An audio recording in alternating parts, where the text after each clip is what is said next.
Assalamualaikum warahmatullahi wabarakatuh. Yang kami hormati dosen pengampu mata kuliah pengembangan kurikulum Bapak Arif Ardiansa, SPD, MPD, dan juga teman-teman sekalian. Di pagi hari ini kami akan mempresentasikan hasil diskusi kelompok kami dengan judul Landasan Pengembangan Kurikulum dari Segi Kebudayaan. Baik, saya akan memperkenalkan anggota kelompok 5 yaitu 1 Burhanuddin dengan MPM 220010111035. Kemudian ada Wina Mustika dengan MPM 2200111059. Kemudian ada Ilham El Zamzami dengan MPM 2200101110 dan kemudian saya sendiri Nabila Safira Hasbi dengan MPM 2200111094. Landasan budaya, kebudayaan dan pendidikan mempunyai hubungan timbal balik sebab kebudayaan dapat dilestarikan atau dikembangkan dengan jalur mewariskan kebudayaan dari generasi ke generasi penerus dengan jalan pendidikan baik secara formal maupun informal. Nah, apa sih hubungannya kebudayaan dan pendidikan itu? Nah, pelestarian dapat dikembangkan dengan kekayaan yang unik di setiap daerah itu melalui upaya pendidikan sebagai wujud dari kebineka tunggal ikaan masyarakat dan bangsa Indonesia. Hal ini haruslah dilaksanakan dengan kerangka pemantapan kesatuan dan persatuan bangsa dan negara Indonesia sebagai sisi ketunggal ikaan. Dengan adanya gabungan antara kebudayaan dan pendidikan, maka budaya Indonesia akan terus berkembang seiring berjalannya waktu dan tidak akan punah.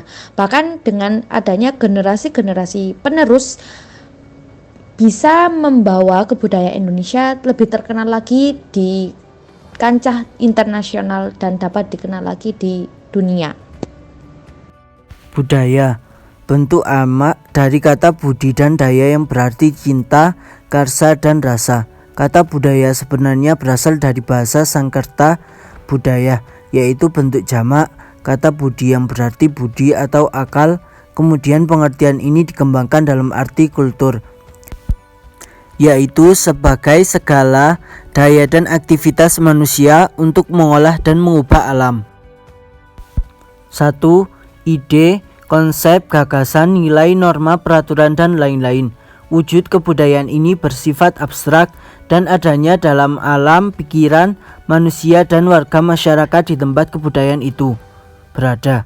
2. Kegiatan yaitu tindakan berpola dari manusia dalam bermasyarakat. Tindakan ini disebut sistem sosial. Dalam sistem sosial, aktivitas manusia sifatnya konkret, bisa dilihat dan diobservasi. Tindakan berpola manusia tentu didasarkan oleh wujud kebudayaan yang pertama. Artinya, sistem sosial dalam bentuk aktivitas manusia merupakan refleksi dari ide, konsep, gagasan, nilai, dan norma yang telah dimilikinya. Ketiga, benda hasil karya manusia. Wujud kebudayaan yang ketiga ialah seluruh fisik perbuatan atau hasil karya manusia di masyarakat. Oleh karena itu, wujud kebudayaan yang ketiga ini adalah produk dari wujud kebudayaan yang pertama dan kedua. Yang selanjutnya adalah sifat-sifat budaya. Yang pertama, budaya terwujud dan tersalurkan dari perilaku manusia. Yang kedua, budaya telah ada terlebih dahulu daripada lahirnya suatu generasi tertentu dan tidak akan mati dengan habisnya usia generasi yang bersangkutan. Yang ketiga, budaya mencakup aturan-aturan yang berisikan kewajiban-kewajiban, tindakan-tindakan yang diterima dan ditolak, tindakan-tindakan yang dilarang, dan tindakan-tindakan yang diizinkan. Yang berikutnya adalah pengaruh budaya terhadap lingkungan. Yang pertama, physical environment menunjuk pada lingkungan natural seperti temperatur, curah hujan, iklim, wilayah geografis, flora dan fauna. Yang kedua, cultural social environment meliputi aspek-aspek kebudayaan beserta proses sosialisasi seperti norma-norma, adat istiadat, dan nilai-nilai. Yang ketiga, environmental orientation and representation mengacu pada persepsi dan kepercayaan kognitif yang berbeda-beda pada setiap masyarakat mengenai lingkungannya. Yang keempat, environment, behavior, and process meliputi bagaimana masyarakat menggunakan lingkungannya dalam hubungan sosial. Selanjutnya, yakni pembahasan kebudayaan dan kurikulum. Ada 3 pembahasan. Yang pertama, yakni individu lahir tidak berbudaya, baik dalam hal kebiasaan, cita-cita, sikap, pengetahuan, keterampilan, dan lain sebagainya. Semua itu dapat diperoleh individu melalui interaksi dengan lingkungan budaya, keluarga, masyarakat sekitar, dan tentu saja sekolah atau lembaga pendidikan. Oleh karena itu, sekolah atau lembaga di sini, lembaga pendidikan di sini mempunyai tugas khusus untuk memberikan pengalaman kepada para peserta didik dengan salah satu alat yang disebut dengan kurikulum. Pembahasan yang kedua tentang kurikulum.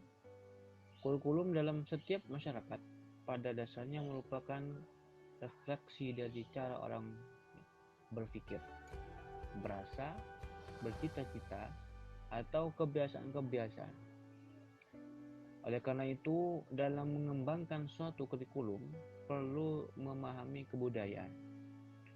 Kebudayaan ini adalah pola kelakuan yang secara umum terdapat dalam satu masyarakat yang meliputi keseluruhan ide, cita-cita, pengetahuan, kepercayaan, cara berpikir, kesenian, dan lain sebagainya. Itu adalah tentang kurikulum. Pembahasan yang terakhir, seluruh nilai yang telah disepakati masyarakat dapat pula disebut kebudayaan. Jadi kesepakatan yang disepakati oleh masyarakat di sini juga bisa disebut dengan kebudayaan.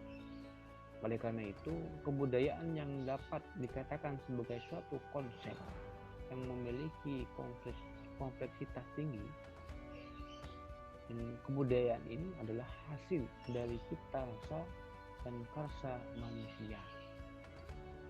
Jadi mungkin itulah yang bisa kami sampaikan.